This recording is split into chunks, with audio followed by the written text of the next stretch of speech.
Good morning. Steve Stites, Chief Medical Officer at the University of Kansas Health System, broadcasting live with you from the Dolph Simons Family Studio on this glorious Tuesday morning, Election Day. Make sure you get out and vote. And yes, it is safe. So, an incredibly important year this year. And it's a pretty important time right now here in our community because obviously of the rise in COVID and the rising numbers we're seeing. I think Kansas City's just set a high for a 7-day average. I think Kansas is up, Missouri's up, the country's up. Hawk, how are our numbers locally? Yeah, no, certainly here we were a little bit down. We're back up to 40 acute patients right now, which is not good. With 16 of those in the ICU and 8 on the ventilator, we still have 33 in that recovery period and 6 of those on the ventilator. But just like you talked about, you know, the rolling 7-day average for the KC metro area is really not good. We're at just over 600 patients a day for the rolling 7-day average. This is compared to 364 patients on the rolling 7-day average just on October 25th. And I've also heard this, saw today that our percent positivity is up in both Missouri and Kansas significantly, and it's around over 20%, I think, in Kansas, if I heard correctly. I was listening to NPR on the way in. They were quoting some statistics, so don't hold us on that one, but they were up on both sides of the state line, and the overall testing numbers are down a little bit. So that's a concern. Fewer tests. I wonder if people are just they're scared to get tested because they're afraid of the outcome. Yeah, I think there is a lot of concern. Because there's more capacity than there's ever been. Yeah, exactly. And especially even here, you know, we have, I think, heard anecdotally of people not going to get tested and then they have to miss work or things of that nature. But for various reasons, maybe not testing when they should be testing. And we should say that our partners in Hays, too, also have 17 patients, so down a little bit, but still staying almost up near 20 with 16 active and one of the recovery. But in general, I think there's probably several reasons why people haven't been getting testing because we do have the capacity, but we are seeing those increase in the positivity rates. All right, so let's first see if there's any questions from media today. I think we do have one member of the media on the line. Go ahead with your question. Good morning, guys. It's Taylor Hemness at Channel 41. Happy Election Day to you. Taylor, thank you. I want to check in with you about the overall feeling in the hospital right now because of, you know, we're starting to talk more about, you're hearing more talk about potential more lockdowns, shutdowns if cases don't improve. And one of the factors in that seems to be the state of the hospitals. I'm wondering as we move forward, what is the most concerning thing at hospitals for you guys in terms of what it may mean moving forward? Is it the number of patients? Is it the availability of staff and healthcare workers to continue to be there? Is it PPE and other equipment? What's the most concerning thing inside hospitals right now as we move forward as far as what it could mean for everyone? You bet. And Taylor, thank you for your question. It's a great question. And the answer is yes. It's less PPE this time around, though. I think we all feel a little more comfortable at present with our PPE. Now, if we get overwhelmed and all that, that story will change. But right now, it's not that. It's more of a capacity question and capacity concern for several reasons. First of all, as you heard today, we have over 70 COVID patients here in the hospital, and 40 are acute and 33 are recovering, so that's 73. And that's a lot of beds. And so if you think about that in a hospital in the middle of winter, most of the hospitals in Kansas City are pretty full. You know, it used to be that we were overbedded, and there were a lot of, you know, the communities around the country were overbedded. When I say overbedded, there were too many hospital beds. And that's really not true anymore, and especially in the winter, people fill up, and those hospital beds fill up. And so as they fill up, things are pretty full around our community in the winter. Now, if you just add, you know, basically 10% of our patients here right now are COVID-related. Either they're positive or recovering. And so that's a big percentage of beds to take out. So I think our biggest concern is that we enter into the winter season, in which case there's usually a lot more medical illness. You think about influenza and other things, and we're just busier in the winter. So that's one thing. And then you add a 10% increase to your patient population or whatever it may be, and it can be even higher. I think we're all a little nervous how beds are going to stack up in terms of total beds. Now, we staff at KU more beds than we physically have because we often have some admitted patients in the emergency room. But in many places, the number of staffed beds is not as high as the number of physical beds. And I think we're trying to work on that as a community a little bit more, and we'll hopefully have some more information about that forthcoming. So I think both the number of staff we have, staff who get sick from COVID, because all hospitals have staff who are either on quarantine or are out because they're positive. So I think that'll be a concern. It plays into the decreased number of beds you have because you don't have enough staff, and then just the increased number of patients. So I think, you've heard predicted that the next few months are going to be really hard, and I think that's true. And we've seen that in other communities in the United States in which the rises in the 7-day average have occurred, and then you see that exponential growth. We showed that graph yesterday from El Paso. And what we need people to do is do the things that we know work to help bend the curve. We bent the curve last spring. We kind of bent it in July. We really need to bend it now. And I think the key is that the principles of infection control are still with us. Even though all of us have a severe case of cows, and we all want it to be more normal, I think we just have to remember that the COVID-19 is bad and that SARS-CoV-2 is still out there, and we know how to handle it. It's not a superhero. It can be beaten with good infection control measures. And the final part of that is I think real hope is on the way. Both vaccines, which we think are going to start right around the first of the year, and monoclonal antibody therapy given to people as outpatients to prevent worsening of the disease, I think there's some pretty good early data suggesting that's going to be helpful. If both of those things come true, then come April, May, June, this is a different disease and a different process that we have to be thinking about. So I'm optimistic about the future. We got to get through the present. We got to bend the curve, and we can bend the curve by following the rules of infection control. Long-winded answer, Taylor, but I'm famous for that. Sorry about that. Other questions? All right. Thank you, Taylor. All right. So let's first turn to our folks who are with us today. We have a couple of really great folks. KU Professor Donna Ginther. She is a population health researcher, and Donna, you're going to describe better than I do what you do, so I'm going to turn that over to you in just a moment. She's going to join us in an update about some recent mask research here in Kansas that helps to tell a story about the importance of infection control.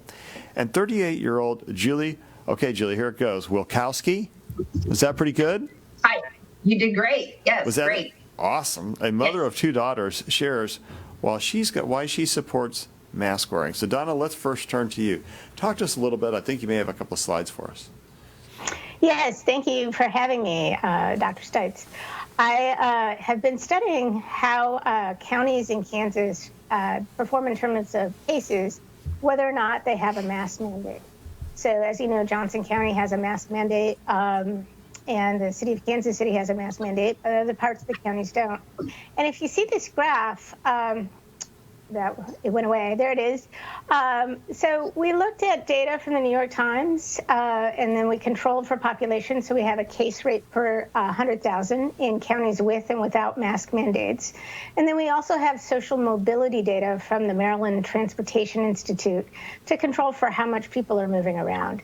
And if you go to the next slide, you can just see that in Kansas, certain counties, which are shaded teal, adopted a mask mandate, and certain cities within those counties. For example, Riley County doesn't have a mask mandate, but Manhattan does. And you can see that some counties have mandates, others don't, and some are not enforcing them. So this creates what we call a natural experiment in economics, where your treatment case are the counties with the mandate, and your control are the counties without.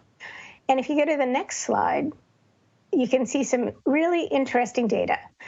The red line is counties that never had a mask mandate. You see at the beginning in the red, that big bump up, that's from the meat packing and prison outbreaks.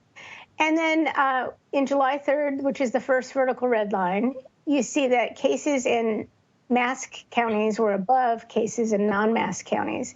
But then starting about 2 weeks later, the cases in the non-mask counties are flat, whereas the cases in the mask counties are flat, whereas the cases in the non-mask counties are increasing at a monotonic rate. So the data just show it very clearly before and after.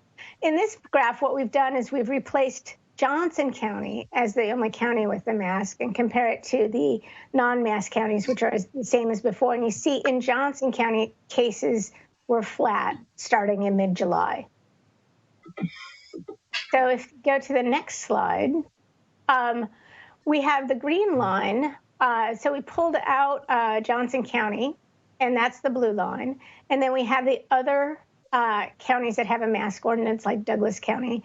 That's the green line. Again, cases are relatively flat, and the non-mask counties are going up. And starting in September, the non-mask counties exceed. Now, if, this is the statistical model that we use to estimate the effects of masks on cases. And if you go to the next slide, oh, that was it. So basically, it's really quite evident in the data. If you just compare the mask counties to the non-mask counties, you see a dramatic change starting around the 1st of September, where all the cases are flat in counties with a mask ordinance, and in non-mask counties, the cases just continue to rise. And so first of all, I think that we're going to give a test to our listening audience about that equation you just saw, and make sure you can recite that. We might actually get that down for you. No, I think the equation is important because it helps us understand the math behind that proposition. You've used this or talked about this data in other places. What kind of criticisms have you heard about it?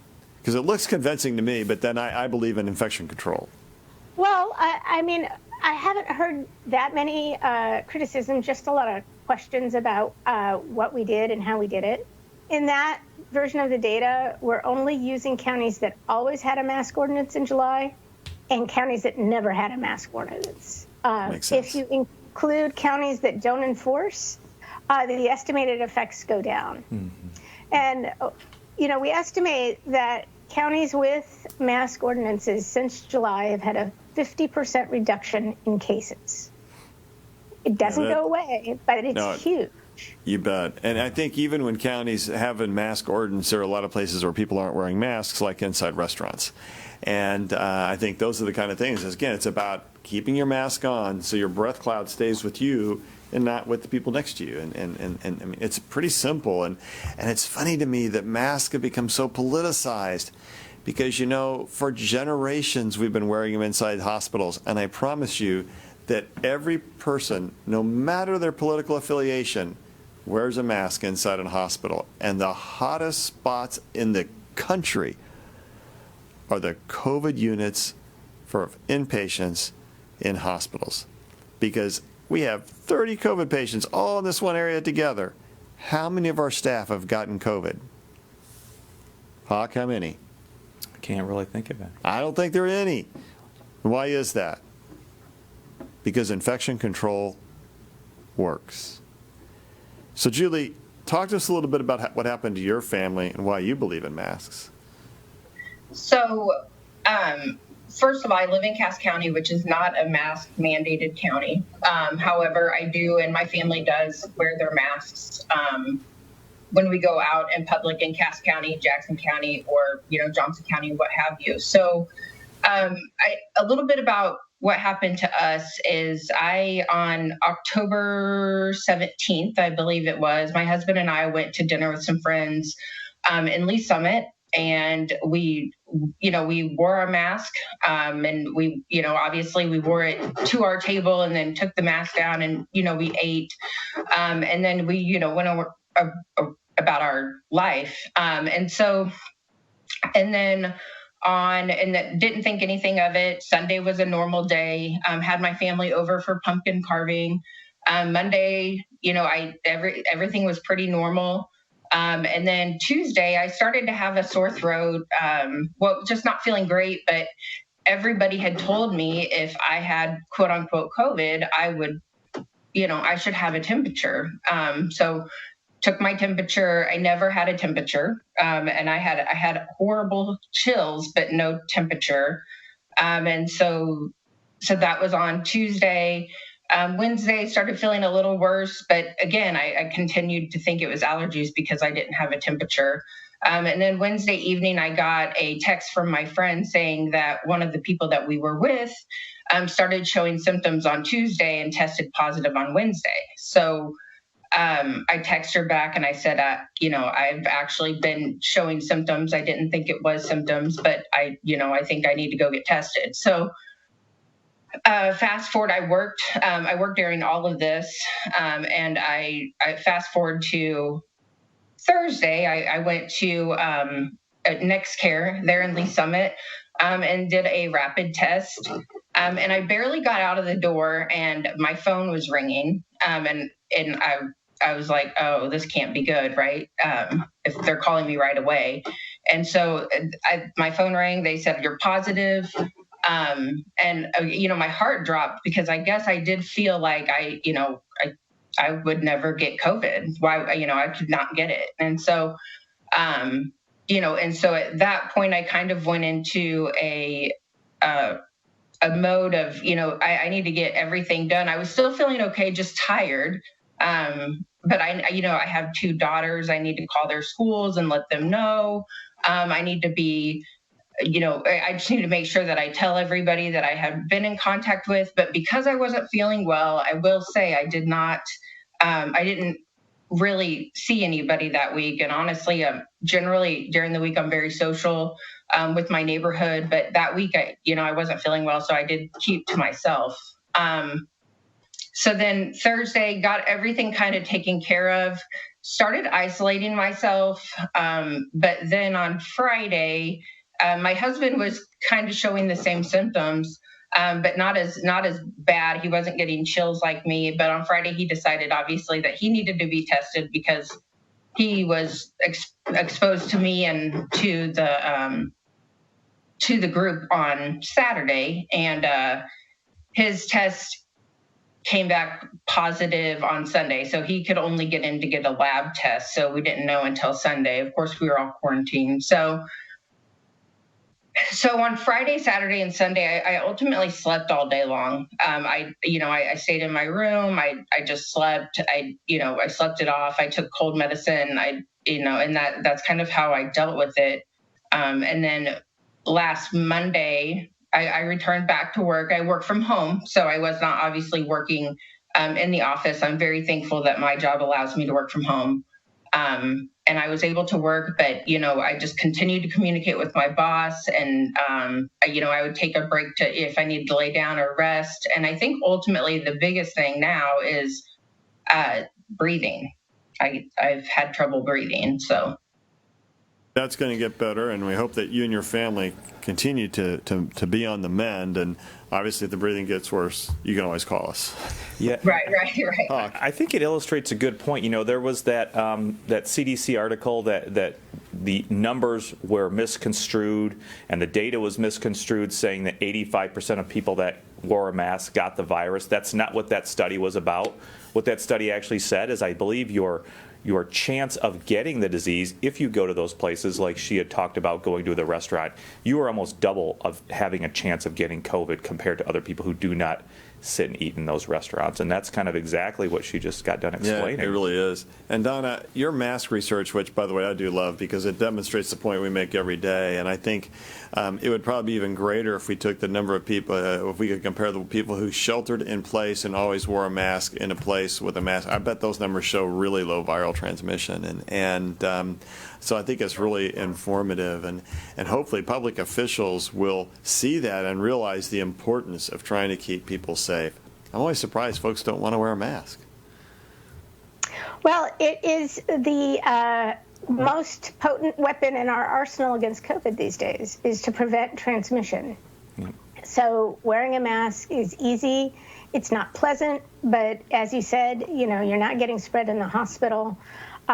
If we were going to have surgery in a hospital and the doctor showed up without a mask, we'd be freaked out, right? So yes, we would. Because it spreads disease. So I just read an article in the Washington Post yesterday that said that Arizona brought cases down by wearing masks. There's evidence in Canada as well as Germany, and now there's evidence in Kansas that masks work. Yeah, there's no question, and we've known for years that, to your point, we've been saying the program for the longest time. We had a couple surgeons say, "Would you ever dream of operating on a patient without a mask?" And you're like, "Wait, you want our secretions to go down into their wound?" No, that's a terrible idea. And so, wearing a mask really does work. We've known it forever, Hawk. Mm-hmm. Yeah, absolutely. And even just wearing the surgical mask like we're doing, this has been common practice for a few years now, especially on our really immunosuppressed units like the bone marrow transplant units. During respiratory viral season, we are masking. We've been masking people, so it's very common now in the general hospital. We are doing that now, and I don't think that will change. Yeah, I moving think forward. that's right. All right, well, let's see what's out there, shall we? Okay, so Melody says, I have lung disease. I've been isolating for 8 months, but my husband and I went to a meeting of about 5 other people. Everyone was masked, social distance. Now my husband has tested positive. One of the women's husband has tested positive and is now in the hospital, and she is very ill. What did me and my husband do wrong? We thought we were following the rules. Yeah, I'd have to have a lot more questions for you than that, and it may be that you were in that thing. But remember, too, that if people aren't wearing their masks correctly, it does create a breath cloud. And depending on the dynamics of the room and how close you are, masks are not 100% for reducing all secretions out of you. You'll still have a small breath cloud, and if the room you're in when you have a meeting, or if you're really close, if the room has a low ceiling, poor ventilation, the virus will hang in the air and you can breathe it in, and so you can still get it, and especially if the masks don't fit right or if somebody's got it kind of below their nose, Dana. Yeah, I mean, I think to understand all of those details, was it 100%? But also we understand that even in that spin class that was documented, I don't remember what state it was, but it was documented. Everything was done correctly by the health department that came in and looked and saw that all the measures were okay. There was still spread. But we have the other cases where the hairdressers with COVID-19 did not pass it to any of their 140 clients. So it is variable for sure, but we know it does reduce the risk, and we would have to really understand the full dynamics and the risk during that setting exactly. Okay, Jess, other questions? Is flying safe with all the precautions of mask, sanitizing, and eye protection and not touching your face? Is flying safe? So early in this coronavirus, you and I questioned the safety of flying. Now, there have been some articles, probably about a month ago now, that try to say, look, flying is actually safe if you wear masks because of the airflow in the room, the turnover rate in a plane. Yeah. I would say that you may have the actual plane be a little safer. I'm still a little nervous if I'm in somebody right next to me and they're coughing and hacking. Yeah. But then you still got to get to the hotel, the airport. And so I think the airport is probably because that's where a lot of people are going to be crowding, with or without masks, not as quite as well controlled, and not negative airflow. So I think that may be the biggest touch point. So I'm still a little nervous about plane. I still think driving is safer because you can control your own environment like that. And even if you stop to get gas, you run into the restroom, it's a very short duration. It's not you're on a flight for 2 hours sitting next to somebody who could be coughing or whatever. And so I think that driving will be safer than flying. I think flying itself is probably safer than we originally thought, but I think airports are not. Yeah, you can reduce your risk as much as possible doing all those things, but again, nothing is 100%. We talked about this even with people who want to bring in family for Thanksgiving. You can reduce the risk as much as possible, take those steps, but just be aware it's not 100%. And Donna, clearly masking works, but it's not 100%. And to the earlier viewer's question, even in a small group, masking may not be 100%. You may still have an opportunity to get the virus. Exactly. What we show is that it slows the rate of spread. It doesn't eliminate the spread. Yeah. It's not a perfect way to fix it, but it's the best way we have at our disposal that we can control. And Julie, one of the things that strikes me the most is when I've been into a couple of restaurants is I go in, it looks to me like as soon as people walk in the restaurant, they think they're in a mask-free zone. So they don't wait for the food to get there. They just take their mask off. And so pretty soon, it's like no one has a mask off. I was walking by a bar the other night, out on a walk the other day, and there were a lot of people in the bar, and nobody had a mask on. They're all sitting within 6 feet of each other. And I'm like, they see, I call that Corona City. But in your experience, it sounds like that's where you all got it from, was a restaurant. Yeah, and honestly, we all got it from the same spot. So nobody in our group that day was sick that we knew of, that nobody had symptoms, but we all started kind of showing symptoms on that Tuesday. So it was, ultimately, yes, it was probably in that restaurant setting. And I think to Donna's point, on the population level, it slows the spread, thereby slowing hospitalizations and slowing the death rate. But the individual is different as well. So there's individual risks as well that you take. But certainly in the population level, there is good evidence and very good evidence of the stopping or the decreasing of the spread. And to our caller who had some chronic lung disease a few moments ago, we hope that you do well and that your family recovers well. And remember that even with chronic lung disease, especially asthma, tends not to be as much of a risk factor as some other forms of chronic lung disease, which we're glad to see because asthma is so prevalent. Yes. Okay, Dr. Hawkins, and a couple of flu questions. Gary wants to know if there's any signs of the flu showing up in the metro yet, and Annette wants to know if you can discuss the difference in the injection flu vaccine and the nasal mist, which is better. So as far as flu activity, the week ending on October 2nd, there was like 11,000 tests done at public health labs, and I think there was maybe one positive that next week. Overall, the rates are very low at like 0.2%. That's in the nation. So I don't think there's any good or any high or really any activity of influenza right now in the metro region. Sometime a lot of that data is always a week behind. They haven't really published any of the most recent. But in the last 2 weeks, there hasn't been much flu activity at all. So there's still time to get your influenza vaccine if you haven't gotten it yet. Hopefully, overall, those influenza numbers will stay down. And then the question goes about the injection versus the inhaled. They are both, very good. I would probably advise for the injection. If you have somebody who is otherwise ill in your bubble or in your household, the inhaled is actually a live virus, whereas the injection vaccine is an inactivated or killed virus. So you can still get a little bit of slight disease or be able to transmit with the inhaled. And that's why we don't recommend any of our healthcare workers getting the inhaled, especially if they're working around, say, our immunosuppressed patients, our solid organ transplants, our bone marrow transplant patients. They are both efficacious. The big thing is if it is a good match to the viral strains that are circulating for influenza. Either one is okay. I would still recommend probably getting the injection just because of that. If you are around other people who may be vulnerable, you do have a chance of spreading that. But. Yeah, so get one. Yes. But if you have a chronic immunosuppressive disease, don't get the live Don't virus. get the inhaled. You want to get the injection. Okay, Dr. Seitz, I have to get this question in for Linda because I think she needs you on the record to be her voice of reason. She has a sister coming into town next week that has cancer. Her other sister, who also lives here, wants that sister with cancer to come spend the night with her. But that sister's husband and her work outside the house. They have people in and out of their house often. They're smokers, so they don't wear masks all the time. Linda says she has a very small bubble. She doesn't even have her grandchildren over. So she wants to know, is it safe to have her sister with cancer go spend the night away from her? So, this is it safe is a different question than what's your risk tolerance. And so let's go with that because that's kind of what we've talked about the whole time. And Hawk will probably want to weigh in here. So when somebody comes from out of town, they travel, they get there, they may be bringing something in to you. So the first thing you have to ask yourself is, gosh, if that person's coming in from out of town, they may be bringing something into a household. So you just have to think about that. The second thing is, if that person who's coming in does have a chronic underlying disease that makes them more vulnerable, then the truth is that you want to protect them as much as possible because that's how coronavirus that's what you need to do in response to it. If you don't, then you're going to run a risk of that person who comes in, if they indeed have cancer, that they may get coronavirus, and that obviously would not be something you want to do when you're being actively treated for cancer. So, in general, I would say that the place where you can be the safest is the place that follows the pillars of infection control the most.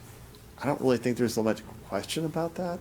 Then it just depends upon your own personal dynamic and that of your sister in this case about what does she want to do and what risk is she willing to take with her life. But no question that the pillars of infection control, wherever they follow them the most, when people are most sheltered, they're most physically distanced, they wear a mask whenever they go out and all those things, and try and follow those pillars. The folks who follow them the most are the places you're going to be the safest, Hawk.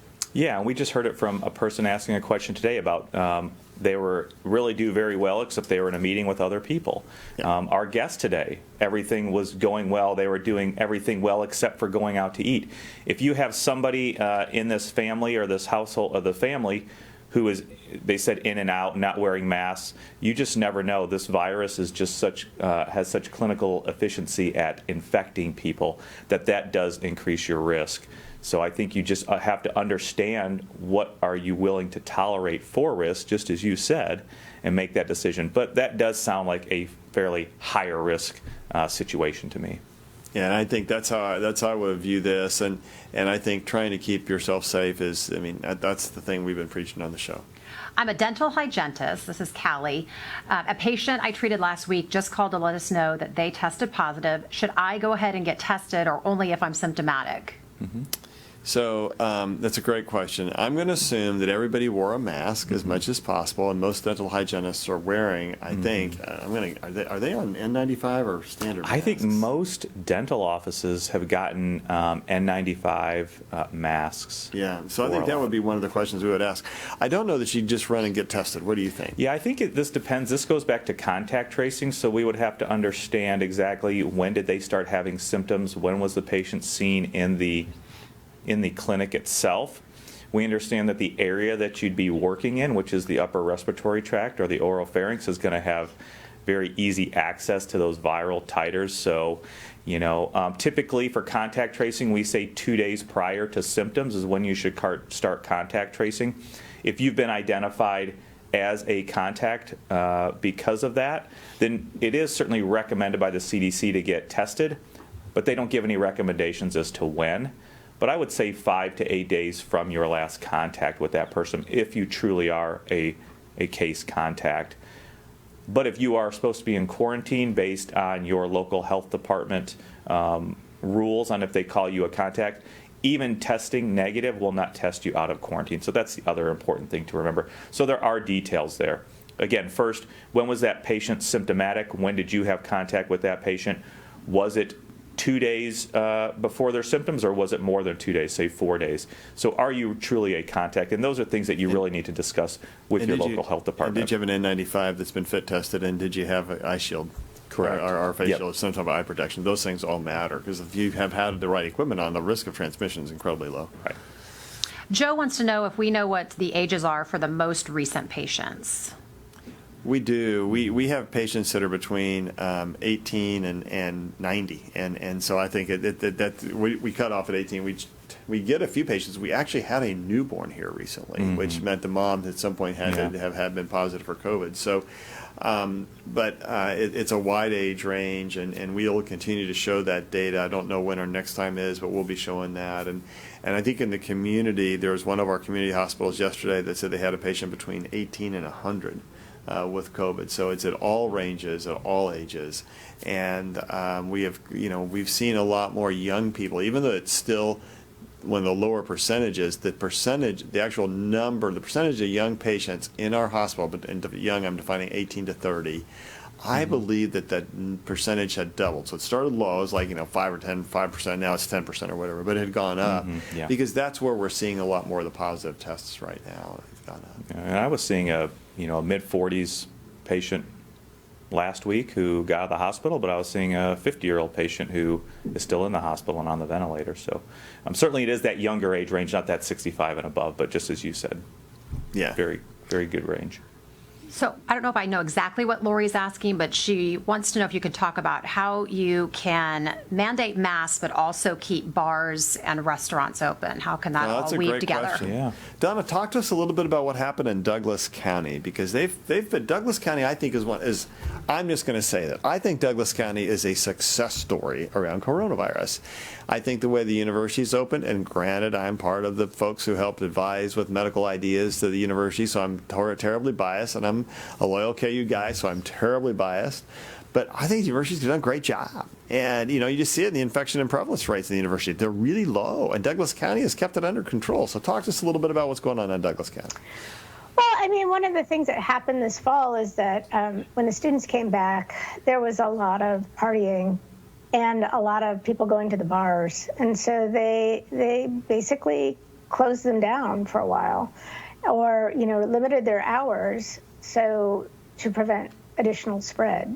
And I agree that Douglas County has been very proactive in terms of getting ahead of the disease and keeping our case rates down, even with the influx of KU students.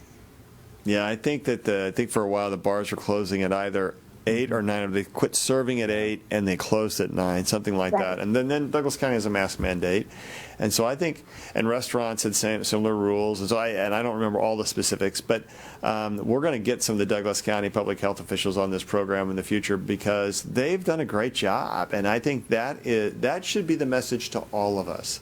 The whole point of trying to wear a mask and social distancing is to keep yourself safe and keep your society open.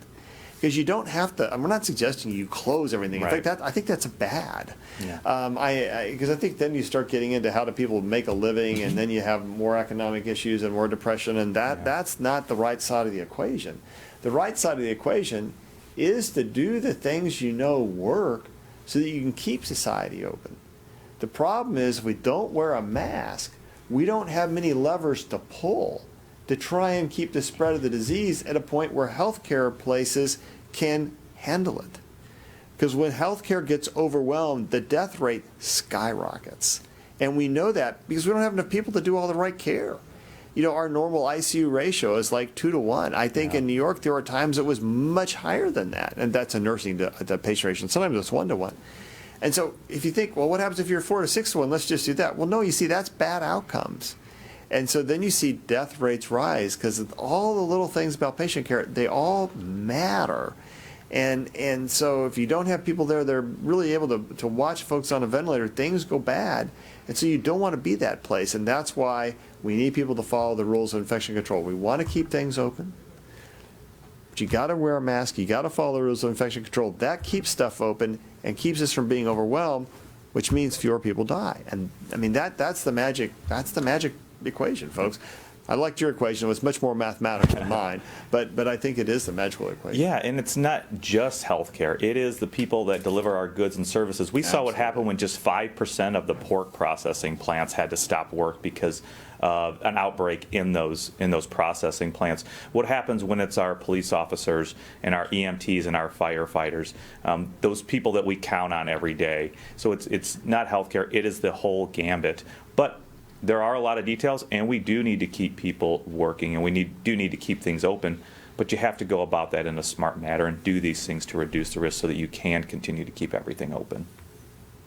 Julie, I'm sure that you even though you got this in a restaurant, I bet you wouldn't want to just close everything down. You just want to try and keep people safe. Mm-hmm.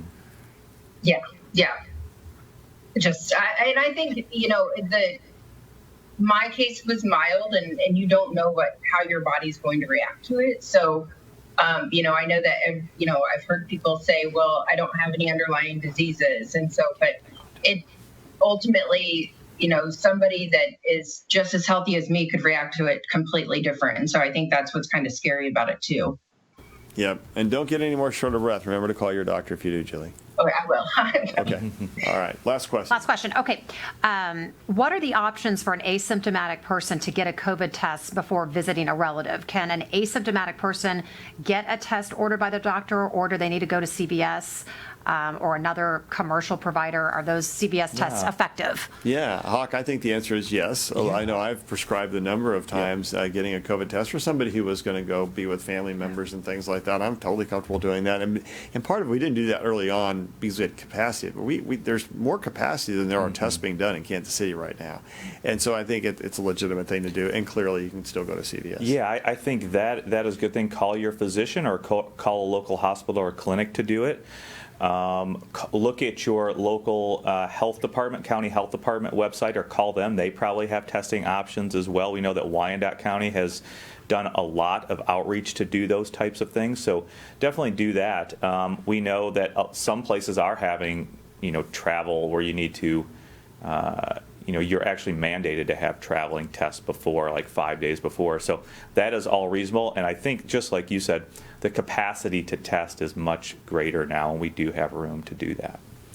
All right, let's have final thoughts from Julie today to lead us off. Final thoughts as far from your reflections back on COVID and how it's affected you and your family.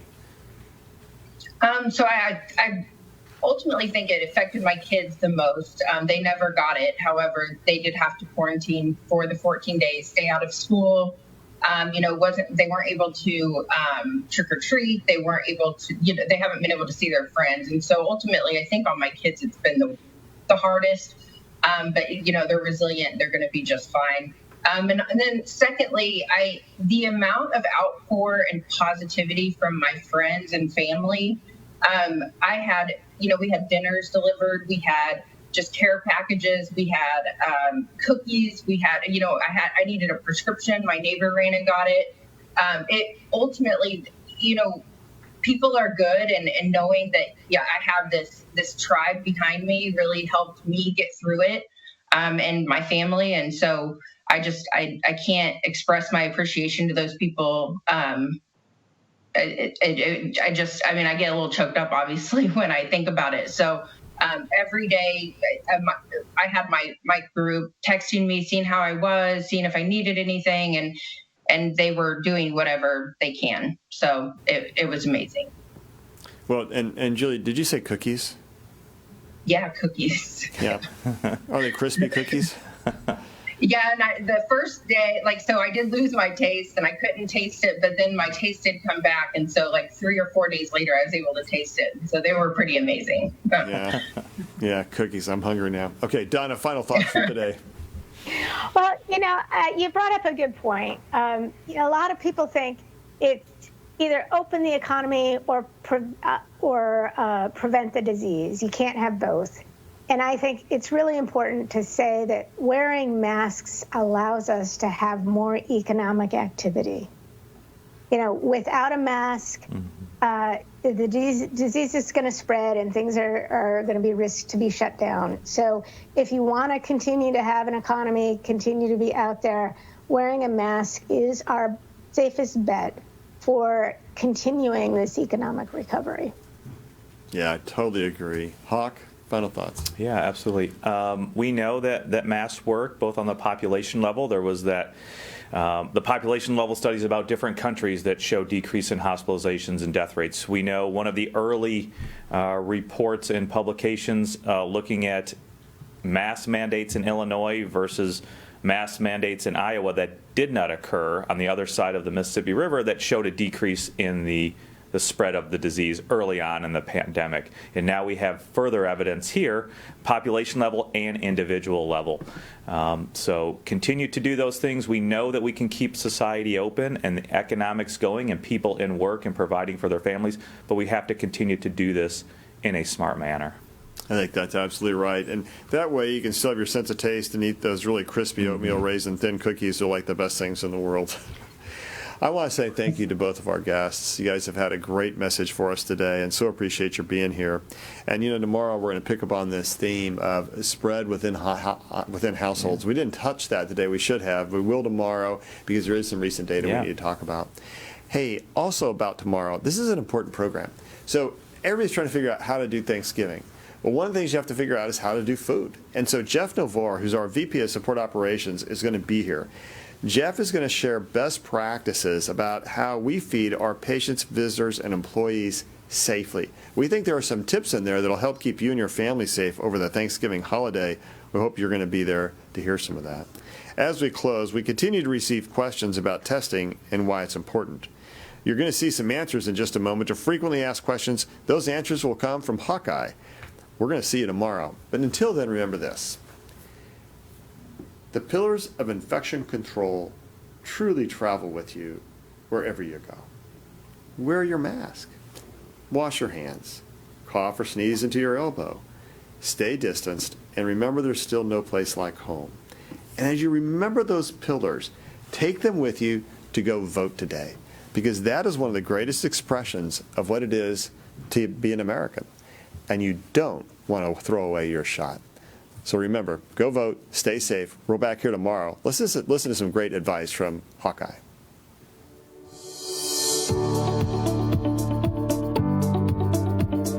We hope overall well that testing is one of our ways out of this pandemic and back to our normal type of life.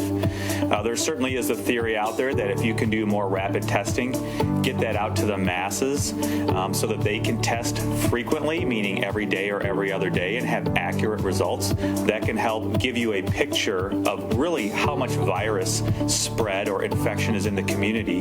The gold standard of testing right now is the PCR test, which is a molecular test. It does use the nasopharyngeal or NP swab. There is another test, which is the antigen test, that doesn't look for the RNA of the virus, but actually looks for a piece of the virus. We should note that both the PCR test and the antigen test really are only good for that point in time.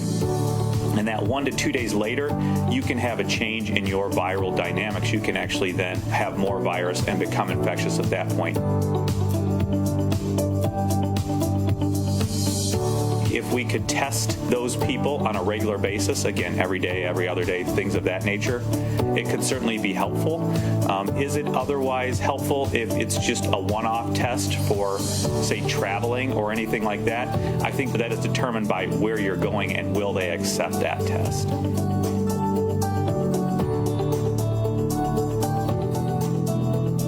This test with just a nasal swab, that implies that it doesn't have to go that far back into your sinuses, and so could certainly be less uncomfortable than the NP swab. There are many different concepts to this rapid testing and frequent testing. We haven't really landed on exactly what is the best way to do, but I certainly think any way we can get more testing out to the masses and out to the general public is probably going to be a good thing.